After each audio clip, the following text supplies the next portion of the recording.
मित्रांनो, जय जिजाऊ जय शिवराय. छत्रपती शिवाजी महाराजांचे स्वराज्य म्हणजे फक्त तलवारची धार नाही, तर त्यामागे असलेल्या शहाणपणाची आणि दूरदृष्टीची कहाणी आहे. या दूरदृष्टीच्या उभारणीत एक महत्त्वाचा खांब होता ब्राह्मण समाज. शिवरायांच्या स्वराज्य स्थापनेत ब्राह्मण जातीने शिक्षण, मुलकी प्रशासन आणि राजकारणातील विविध क्षेत्रात केलेल्या योगदानाची कहाणी आज आपण जाणून घेणार आहोत.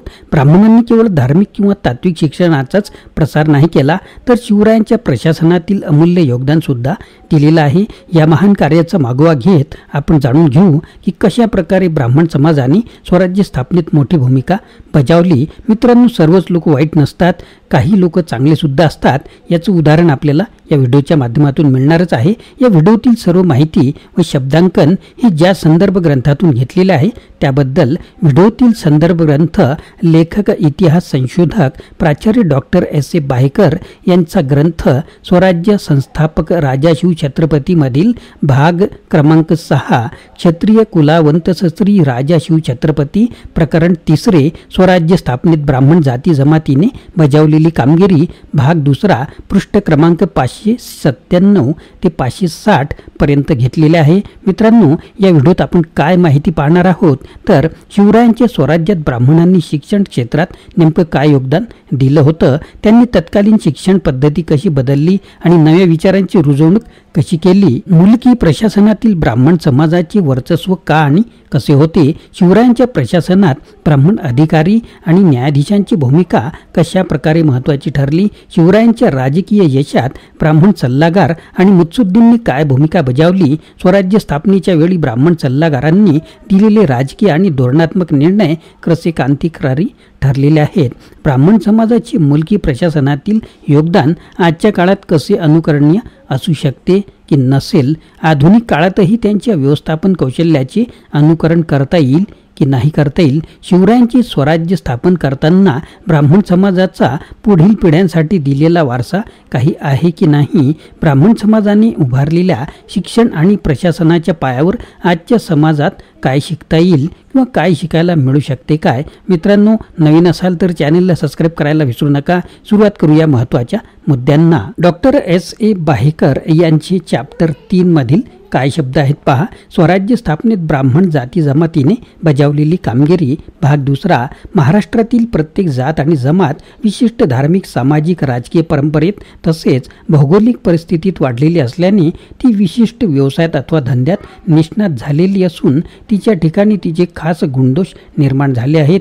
शिवाजी महाराजांनी प्रत्येक जाती जमातीचे विशिष्ट गुण हेरून त्या जाती जमातींच्या गुणकर्मानुसार ठराविक क्षेत्रात जास्तीत जास्त पुढे येण्यास वाव दिला होता. इतकेच नव्हे तर लष्करी क्षेत्रात सर्वांना समान संधी दिली. शिवपूर्व काळात अशी गोष्ट कधी घडलेली नव्हती. प्रत्येक जाती जमातीस पुरेपूर संधी दिल्यामुळे जाती जातीत वैमनस्याला जागा न राहता सर्व जाती जमातींना स्वराज्याबद्दल प्रेम निर्माण होऊन त्यांनी शिवाजी महाराजांना मनापासून स्वराज्य कार्यात मदत केली. प्रस्तुत व्हिडिओमध्ये केवळ ब्राह्मण जाती जमातीची स्वराज्य स्थापनेत नेमकी कोणती महत्त्वाची कामगिरी बजावली याचे विवेचन आपण पाहणार आहोत. ब्राह्मण जातीत शिक्षणाची पूर्वपरंपरेनुसार ब्राह्मण घराण्यात चालत आलेला शिक्षणाचा वारसा ब्राह्मण वर्गाला लाभलेला होता. शिवकाळात शिक्षण क्षेत्रात ब्राह्मण वर्गाची मक्तेदारी होती. जाती व्यवस्थेवर आधारलेल्या समाज व्यवस्थेत उच्च वर्णीय ब्राह्मण जातीला शिक्षणामुळे सामाजिक प्रतिष्ठा प्राप्त झालेली होती. 17व्या शतकातील महाराष्ट्रात ब्राह्मण वर्ग हा सर्व जातीत शैक्षणिक आणि सांस्कृतिकदृष्ट्या पुढारलेला असल्याने त्याने स्वराज्यात विविध क्षेत्रात मोलाची कामगिरी बजावली. परंतु एक जात, सर्वच ब्राह्मण जाती जमातीचे सर्व लोक हे महाराजांच्या स्वराज्य कार्यात सामील होते असे समजण्याचे कारण नाही. मराठ्यांप्रमाणे अनेक ब्राह्मण यवनांच्या सेवेत सुद्धा होते. शिवकालात संस्कृत भाषेतून दिले जाणारे उच्च शिक्षण, मराठीतून दिले जाणारे कारकुनी कामाचे, हिशेबाचे आणि धार्मिक वाङ्मयाचे शिक्षण अशा दोन्ही प्रकारच्या शिक्षणाची परंपरा फक्त ब्राह्मण वर्गातच असल्यामुळे साहजिकच त्या काळात अर्थात मुलकी राज्यकारभारात खालपासून वरपर्यंतच्या कलपदासाठी लागणारे अधिकारी आणि कारकून पुरवण्याची क्षमता केवळ या जातीतच होती. याशिवाय धार्मिक कार्यासाठी लागणारे भट पुरोहित, अध्यापनासाठी लागणारे शिक्षक आणि ज्ञानप्रसार करणारे लेखक या विशिष्ट जातीतून निर्माण होत. कुलकर्णी, देशपांडे, सरदेशपांडे हे सर्व ब्राह्मण वतनदार लोक पिढ्यानपिढ्या गावचा कारभार करीत असल्यामुळे त्यांना प्रशासनाचा अनुभव होता. दक्षिणेतील शहांच्या राजवटीत मुलकी कारभारांचा आणि युद्धशास्त्रांचा अनुभव सुद्धा त्यांना मिळालेला होता. तो वेगळाच. साहजिकच स्वराज्याला लागणारे प्रशासकीय नोकर, कारकून आणि अष्टपैलू लोक निर्माण करण्याची ताकद या ब्राह्मण वर्गापुरतीच मर्यादित राहिली. ब्राह्मण वर्गात सुद्धा अनेक जाती आणि पोटजाती होत्या. त्यापैकी सारस्वत आणि कायस्थ प्रभू या कनिष्ठ ब्राह्मण जातीत उच्च संस्कृत शिक्षणाची परंपरा नसली तरी कारकुनी आणि हिशोबाच्या कामासाठी तसेच व्यावसायिक शिक्षक जुन्या मराठीतून मिळणारे धार्मिक आणि काव्य साहित्याचे शिक्षण सारस्वत आणि कायस्थ प्रभू कुटुंबात परंपरेने दिले जाई. त्यामुळे कारकुनी आणि हिशेबी व्यवसायात या दोन्ही ब्राह्मण जाती पुढे होत्या. मुलकी प्रशासनात ब्राह्मण वर्गाचे वर्चस्व. राज्यकारभारातील खेडेगावच्या कारभारापासून अष्टप्रधान मंडळापर्यंतच्या मंत्री अथवा सरकारकडून या सर्वोच्च पातळीवरील स्वराज्याच्या प्रशासनात ब्राह्मण वर्गाने कामगिरी बजावली. शिवाजी महाराजांच्या 8 मंत्र्यांपैकी 7 मंत्री हे एक जात ब्राह्मण होते. मुलकी अधिकारी म्हणजे सुभेदार, सरसुभेदार, कारकून, सरकारकून इत्यादी पदावर ब्राह्मण जातीचा भरणा प्रामुख्याने जास्त होता. याशिवाय हिशेबनीस, लढवय्ये, सेनाधिकारी, राजदूत, न्यायाधीश, हेर, वकील, राजदूत, राजकीय सल्लागार, धर्माधिकारी आणि लेखक इत्यादी विविध प्रकारच्या क्षेत्रात ब्राह्मण वर्गाने नाव कमावले. त्यापैकी स्वराज्य कार्यात शिवाजी राजांना मदत करणाऱ्या ब्राह्मण वर्गाची काही महत्त्वाची नावे इथे अशी आहेत. दादाजी कोंडदेव, मोरोपंत पिंगळे, अण्णाजी दत्तो, दत्ताजी त्र्यंबक, निळा सोमदेव, मिराजी राहुजी, सोनोपंत, त्यांचा मुलगा त्र्यंबक पंत डबीर, रघुनाथ पंडितराव, रघुनाथ पंत हनुमंते, आबाजी सोनदेव, अण्णाजी महादेव, रघुनाथ कोरडे, त्र्यंबक भास्कर, पंताजी, गोपीनाथ, कवींद्र परमानंद, कविभूषण, कृष्ण ज्योतिषी, गागा भट्ट इत्यादी. राजकीय सल्लागार आणि मुत्सद्दी. राजकीय सल्लागार आणि मुत्सद्दी या नावेने ब्राह्मण वर्गाची कामगिरी इतिहास प्रसिद्ध आहे. दादाजी कोंडदेव व शहाजीराजे भोसले यांच्या संबंधात जुन्यातला जुना उल्लेख 4 डिसेंबर 1633च्या खुद्द शहाजीराजांच्या एका अस्सल पत्रात सापडतो. पण इसवी सन 1633 पूर्वी दादाजी कोंडदेव आणि भोसले घराण्याचा संबंध असल्याचा पुरावा मात्र इतिहासाला ज्ञात नाही. इसवी सन 1633च्या सुमारास दादाजी कोंडदेवाची शहाजीराजांनी आपल्या पुण्याच्या जहागिरीवर मुतालिक म्हणून नेमणूक केली आणि पुण्याच्या जहागिरीचा कारभार त्यांच्याकडे सोपविला. तेव्हापासून दादाजी कोंडदेवच्या मृत्यूपर्यंत म्हणजे 1647 पर्यंत दादाजी पंत शहाजीराजांच्या चाकरीत होता. इसवी सन 1637 मध्ये शहाजीराजांनी आदिलशाहीची चाकरी पत्करली. त्यांना लागलीच आदिलशाहीची कामगिरी पार पाडण्यासाठी सेनापती रणदुल्ला खानचा सहाय्यक म्हणून कर्नाटकात जावे लागले. पण कर्नाटकात जाण्यापूर्वी शहाजीराजांनी आपल्या पुण्याच्या जहागिरीची प्रशासकीय व्यवस्था पोट मुकासदार म्हणून नेमणूक केली होती. दादाजी कोंडदेवांच्या पुण्याच्या काही भागाचा पोट मुकासदार म्हणून नेमले होते. तसेच शहाजीराजांना आदिलशहातर्फे कोंढाणा किल्ल्याच्या परिसरातील मावळ प्रांत सैन्याच्या खर्चाकरिता मुकासा म्हणून मिळाला होता. त्या प्रदेशावर खुद्द शहाजीराजांनी दादाजी कोंडदेवाला सुभेदार म्हणून नेमले होते. पण दादाजी कोंडदेव हा आदिलशहाने नेमलेला कोंढाण्याचा सुभेदार अथवा सरकारी नोकर होता हा समज प्रथम मनातून काढून टाकला पाहिजे. वास्तविक दादाजी कोंडदेव हा शहाजीराजांचा खाजगी नोकर होता, आदिलशाहीचा चाकर नव्हता आणि दादाजींचा आदिलशाही प्रशासनाशी काडीचाही संबंध नव्हता. त्यांनी शहाजीराजांच्या अनुपस्थितीत पुण्याच्या जहागिरीचा आणि शहाजीराजांचा कोंढाणा किल्ल्याच्या परिसरातील मिळालेल्या मुकासा प्रदेशाचा शहाजींचा सुभेदार म्हणून प्रशासकीय कारभार केला. हे तत्कालीन कागदपत्रावरून स्पष्ट आहे. शहाजींनी इसवी सन 1642च्या शेवट बंगलू राहून जिजाऊंसह शिवाजी राजांची रवानगी पुण्याच्या जहागिरीत स्वराज्य स्थापनेच्या खास उद्देशाने केली होती.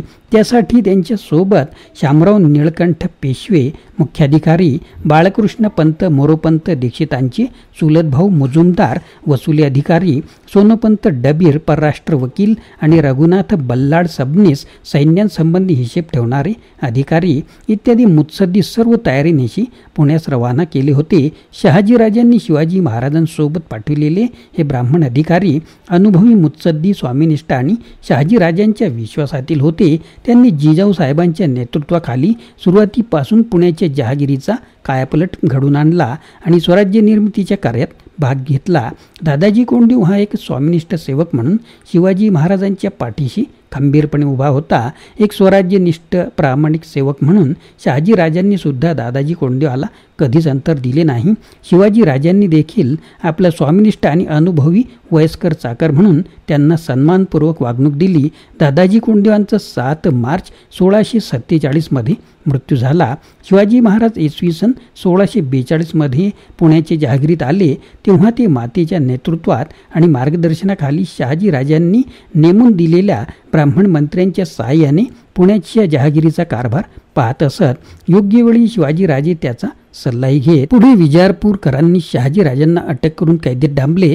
त्याची कैदेतून सुटका व्हावी म्हणून शहाजीराजे आणि त्यांचे वडील बंधू संभाजीराजे यांनी आदिलशाही विरुद्ध लढा दिला. त्यात ते विजयी झाले. त्यावेळी विजापूर दरबाराने शहाजीराजांची कैदेतून सुटका करण्याच्या मोबदल्यात शहाजीराजांनी जिंकून घेतलेला कोंढाणा किल्ला आदिलशहाच्या हवाली करावा किंवा नाही असा शिवाजीराजांना प्रश्न पडला. त्यावेळी त्यांनी सोनोपंत डबीरांचा सल्ला घेतला. सोनोपंतांनी राजांना असा सल्ला दिला की कोंढाणा किल्ला परत मिळवता येईल, पण पित्याचे प्राण परत मिळवता येणार नाहीत. महाराजांना सोनोपंतांनी दिलेला सल्ला पटून त्यांनी कोंढाणा किल्ला वडिलांची आज्ञा येताच स्वतःहून आदिलशहाच्या हवाली केला. इतकेच नव्हे तर त्याचवेळी सोनोपंतांनी राजांना राजनीतीशास्त्रातील धडेही दिल्याची नोंद कवींद्र परमानंदने शिवभारत या आपल्या ग्रंथात केलेली आहे. अर्थात सोनोपंत डबीर हे शिवाजी महाराजांचे परराष्ट्र वकील म्हणून कार्यरत होते. हे या ठिकाणी लक्षात ठेवले पाहिजे. ब्राह्मण जातीची मुलकी प्रशासनातील कामगिरी शिवाजी महाराजांचे मुलकी प्रशासनाचे बहुतेक सर्व सुभेदार, सरसुभेदार, कारकून, सरकारकून, खेडेगावातील कुलकर्णी, देशपांडे आणि प्रत्येक किल्ल्यातील सबनीस ब्राह्मण होते. ब्राह्मण मंत्र्यांपैकी सोनोपंत डबीर, मोरोपंत पिंगळे, अण्णाजी दत्तो आणि दत्ताजी त्र्यंबक हे शिवाजी महाराजांच्या विश्वासातील खास मंत्री होते. शिवाजी महाराजांनी महाबळेश्वर येथे आपल्या मातेची सुवर्णतुला केली. त्यावेळी सोनोपंत डबीर हा ज्येष्ठ स्वामिनिष्ठ नोकराची सुद्धा सुवर्णतुला केली होती. हे सर्व श्रुतच आहे. शिवाजी महाराज आग्र्याला औरंगजेबाच्या भेटीला गेले 1666. तेव्हा स्वराज्याच्या राज्यकारभाराची संपूर्ण जबाबदारी जिजाऊ उर्फ आऊसाहेबांच्या नेतृत्वात त्यांनी आपल्या मंत्र्यांवर सोपवली होती. शिवाजीराजे कर्नाटकात स्वारीला गेले. 1676 ते 78चा काळ आहे. तेव्हा त्यांनी स्वराज्याच्या प्रशासनाची जबाबदारी वरील विश्वासू मंत्र्यांवर सोपवली होती. तसेच कर्नाटकात स्वारीवर निघण्यापूर्वी महाराजांनी राहुजी सोमनाथ या ब्राह्मण सरकारकुनास रायगड किल्ल्याच्या राजप्रतिनिधी म्हणून नेमले होते. यावरून ब्राह्मण जाती जमातीने मुलकी प्रशासनात केलेल्या कार्याची आपल्याला येथे खात्री पटते. शिवरायांच्या स्वराज्य स्थापनेत ब्राह्मण समाजाची भूमिका केवळ एक सल्लागार किंवा अधिकारी म्हणून सीमित नव्हती, तर त्यांनी आपल्या बुद्धीची आणि कुशलतेची एक अमूल्य शिकवण दिली. शिक्षण, मुलकी प्रशासन आणि राजकीय मुत्सद्दीपणाने त्यांनी स्वराज्याच्या खांद्यावर मोठे दायित्व निभावलं. यामुळेच शिवरायांचे स्वराज्य फक्त युद्ध आणि तलवारीवर उभे राहिले नाही, तर ते विचारधारेवर, आदर्शावर आणि प्रगल्भ नेतृत्वावर आधारलेले होते. आजचा हा इतिहास आम्हाला आठवण करून देतो की एका स्वप्नाला सत्यात उतरवण्यासाठी किती विविध घटकांची जोड असावी लागते. आपण सर्वांनीच शिवरायांच्या आणि ब्राह्मण समाजाच्या या अमूल्य योगदानाचा आदर नक्कीच केला पाहिजे. हे योगदान आपल्या भविष्यातील वाटचालीसाठी प्रेरणादायक नक्कीच ठरेल. मित्रांनो, व्हिडिओ आवडल्यास चॅनलला लाईक करा, शेअर करा, कमेंट करा व चॅनलला नवीन असाल तर सबस्क्राईब करायला विसरू नका. मित्रांनो, याच व्हिडिओचा एक पार्ट 2 सुद्धा मी बनवलेला आहे, तो सुद्धा पाहायला विसरू नका. जय जिजाऊ, जय शिवराय, जय महाराष्ट्र.